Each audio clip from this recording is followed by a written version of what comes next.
Just as physical pain loses its intense reality once it has been eased, the anguish of profound melancholia evades even the most determined attempts at clear perception. After checking himself into a psychiatric hospital, Shep Newland found that medication and talk therapy did not help him. His two children became his lifeline. When I was in the hospital and when things were very bad and at their blackest, I would open the drawer. It was an empty drawer, and in that drawer was a picture of those two children.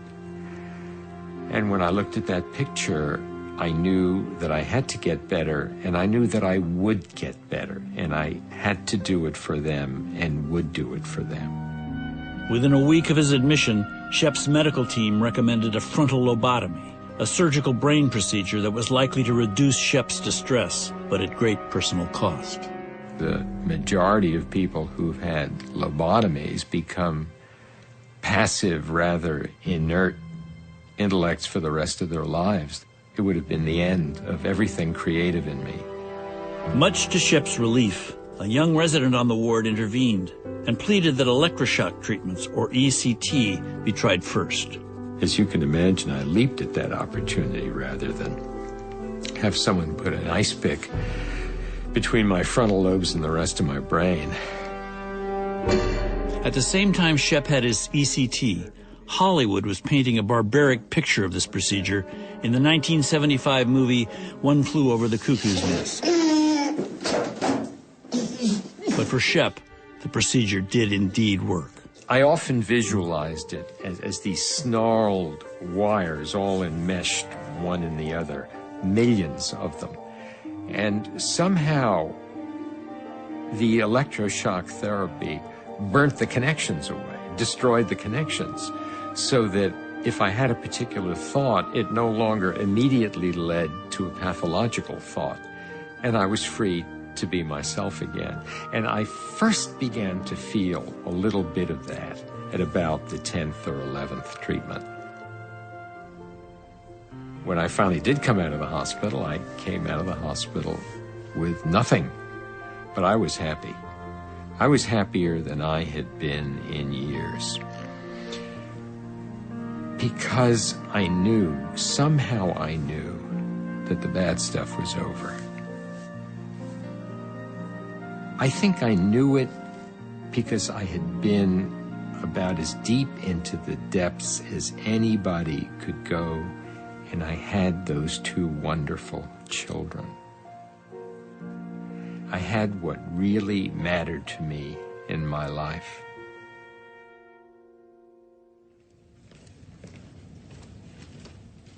ECT has come a long way since the 1970s and is now considered a highly safe and effective treatment, particularly for serious depression.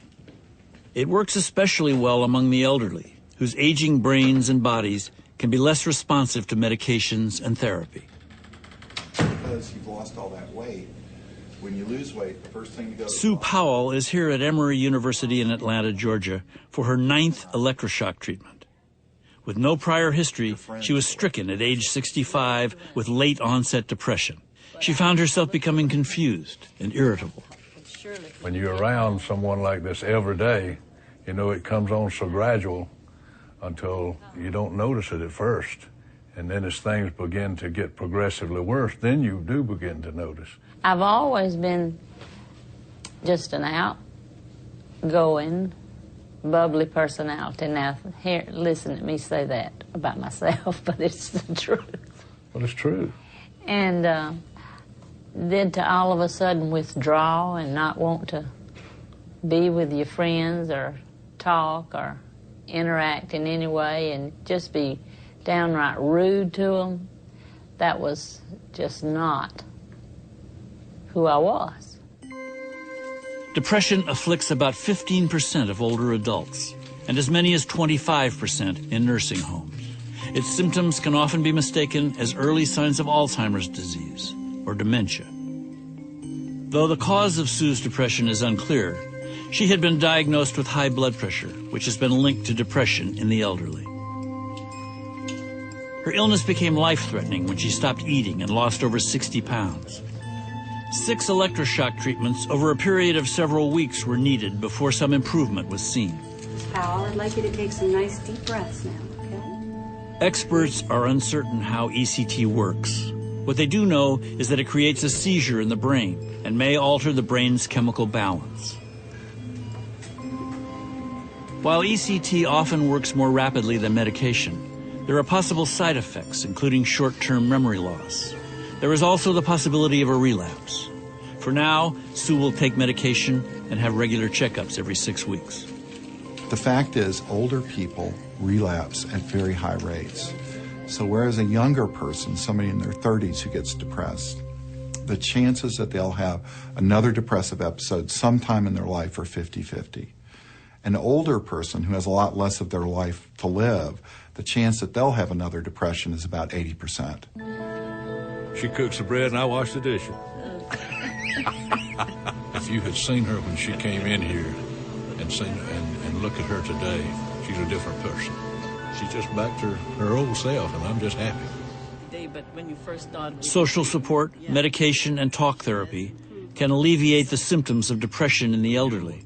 But for any age group that is treatment resistant, ECT is close to 80% effective. I think the real travesty is in people who've waited 2, 3, 4, 5 years. You know, why do they wait? One flew over the cuckoo's nest. I mean, there's a stigma associated with ECT. You wait 2, 3, 4 years, though, and a lot of other things have happened in your life. And you've lost a job, you've ruined a relationship. And so people really need to get in and get treatment.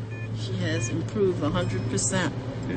Really good. For many people, depression is a chronic illness that can be managed with the appropriate treatment.